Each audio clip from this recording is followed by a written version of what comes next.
I want to introduce this guy correctly. This is Sumit, owner, founder of the Hip Hop Chronicle. Is it UK? Yeah, put the UK in. It's cool. UK, we're UK.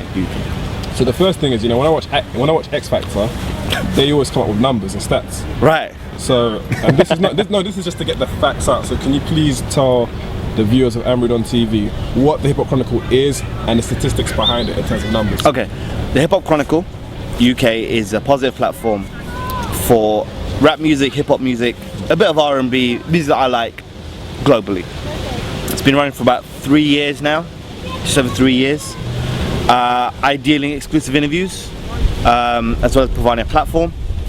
In terms of numbers, I don't like talking numbers, but numbers: 3.8 million video views on YouTube, 5,800 Twitter followers, 2,700 Facebook friends, about 1,170 likes on Facebook.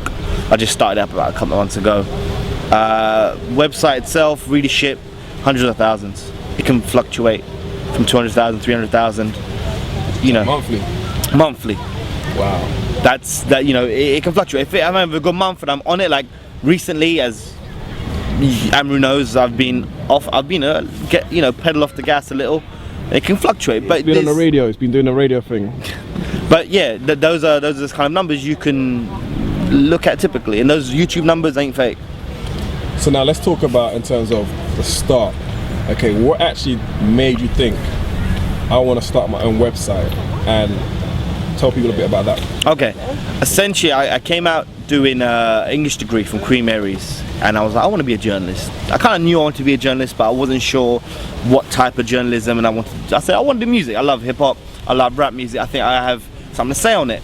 I did a broadcast journalism postgrad at City University, which I was told at the time was, you know, the best place to do it. I spent a lot of my own money, and it didn't really help, to now anyway. And I wanted to do rap music, I wanted to do music journalism, and I couldn't get a job. I went to interviews, people telling me, you're a salesman, you're not a journalist. And I walked out of the interview. You know, there's been reputable institutions where they said that we can't give you work experience because you're too old, and we'll give work experience to 16-year-olds who'll get coffee. I said, I'll do that. But I was always looking at the websites overseas, Nah Right, Real Talk NY, you know, the smoking section, Double XL. And I was like, I could do that. I could always do that. And I was like, but how do I do that? I have no friends in the industry. I have no cousin. My brother's not a DJ. I have absolutely no one in the industry who can get me interviews or who can help me comment on this music. I didn't even know how to start a blog. So what I did was got a free WordPress blog and just taught myself what's HTML, how to link, you know, hyperlink. I didn't even know what BCC was in emails. You're not the only one, mate. And I had to teach myself all these things, and it just got to a point where, you know, I like to think I'm a quick learner and I could pick up things quite quickly. Sure enough, within the first month or two, I interviewed Tiny Temper.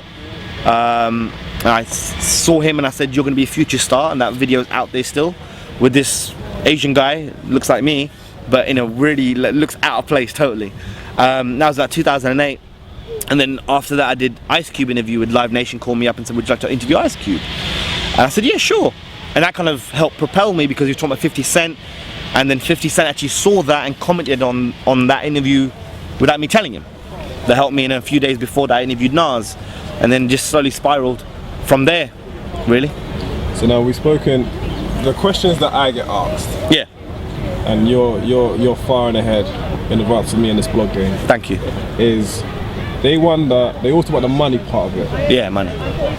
Can being a blogger pay, and if so, what in effect are the revenue streams for a blogger? To simply put, yes, you can make money from this. It may not be a lot, but it can be something. It can pay your bills, could possibly pay your rent. But to be talking about money and how much you can make depends on one thing and one thing only: your traffic. If you've got no traffic, you ain't making no money. It's this simple. If you got loads of traffic, you'll make a bit here and there. You can join ad networks, even though they control the ad rates and rate cards. You can go to Google AdSense, great. YouTube adverts, brilliant, fantastic. If you get a lot of views on YouTube, then you can make a lot of money. You could definitely make a lot of money. In terms of how much you can make, it could be anything from, if you're on the low scale, you can make anything from £150 a month right through to £1,000 a month and more. But it depends on how much traffic you're generating, both on your website or if you've got YouTube adverts, on your YouTube adverts. Traffic is everything. That's all it is. But you can make anything from those kind of ranges. That's a huge range.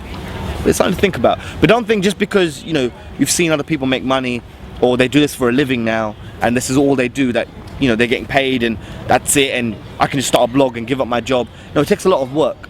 And you won't, like I remember Nigel from Real Talk NY when I interviewed him, and it's the only interview he's ever done on camera, which is a testament to, you know, me, and I love him for that, no homo. He said he didn't see money until the first 2 years. First 2 years, then he saw money. And this is a guy who gets millions of hits a month. Imagine that. So don't be confused with, you know, 10,000 views. Hey, I can get this much money. Don't be confused, because there's people out there who've got hundreds and thousands, even more than I have, just weren't making money until a few years down the line. And with that being said, but also when you have a website that is prominent like yours, a lot of people actually reach out to you. Yeah. You know, and you know, for posts, you know, you can actually get paid to post sometimes. Yes, you can. You can get paid for posts. You can get paid, but I don't do that. I'll never charge someone. Like if someone said to me, "Can you post my video? I'll charge you." I'll say no, because more than often, that's an independent artist, and I'm independent. This is independent hustle. This is something that you can't charge another person who's got content to put on your website. You can charge them. I don't do that. I don't do those paid reviews. I don't do any of that. You can't, because you've got to understand where they're coming from. And if you like their music and you want to help them, you're a platform. Remember, the music comes first, your ego comes second. But obviously, but, yeah, you're a credible outlet. BT have even, we didn't even talk about the cosigns. Can we talk about some of the cosigns? No, seriously. Because I want people to understand, you, like, the person that you see in front of you, like, you may think Sumit and I are brethren and this and that, but outside of that, you have to look at externally what people in America are saying, you know. Right. So can you tell people some of the platforms that your interviews have been featured on? Right. Some of the cosigns you received. Let's just do the platforms thing first. I've been featured on BET. I was interviewed for BET and it was aired in the States. They want to do a second one, thanks to you guys, I love you. Rap Radar, Nah Right, Two Dope Boys, MSN, Entertainment Weekly, Hot 97, Clear Channel, The Source, Double XL, Complex, Two Dope Boys, On Smash, You Heard That New, Hip Hop and More. I'm just trying to think of any other outlets as well. MTV US. MTV US have me on their website more than MTV UK. That's not shots or anything, that's just the truth. MTV US reached out. BBC, MTV TV over here, they aired my Diddy footage. When Diddy came over to London, he did the whole Skepta Chipmunk thing, and they put it in the Diddy MTV diary. Yeah, I think that's about it in terms of cosigns and platforms. In terms of cosigns, your favorite rappers, should I get gassed here now? Let's go. No. Your favorite rappers or producers have cosigned your boy. My first kind of cosign from any artist would have been Chuck D. The legend Chuck D. The legend Chuck D, Public Enemy, who tested me during an interview. And he wanted to go, you're Hip Hop Chronicle, right? So what do you know about hip hop? Name me 3 female groups in hip hop. I named them. He's like, you're good now. DJ Premier, Pete Rock, Raekwon. Those are the cosigns there. Journalistically, Miss Info has been an incredible supporter. She shouts out on radio sometimes. Yeah, and it's like crazy because people ring me up and go, yo, I just heard your name shout out on radio. It's like, I always tell her, I love you for that. And it's just, they understand what I do. Elliot Wilson, SK, I met SK from Nah Right for the very first time. This is how small I am and insignificant to those guys. Elliot Wilson introduced me. He's like, yo, SK, this is Sumit, Hip Hop Chronicle. And the first thing he said was, I love your content. And I was like, wow, like, you who I want to be. I'm doing this because of you. I'm trying to be like SK. And he co-signed there. Devi Dev, who's now co-host. He's your homie. I see you like. Devi Dev is my homie to the death. I met her in South, we had a great time. She's now co-host with Sway Calloway on Sirius. Who Kid? I mean, there's so many. But it's not. It's like, for me, I don't want to keep. The reason why I'm reluctant to talk about that is because those are for me. Those cosigns are for me. That's for me to go, you're credible, you're thorough. In hip hop, you need to be credible, right? You need to be co-signed, and those are my cosigns. Your blog, your other bloggers, a lot of these bloggers over here haven't got that.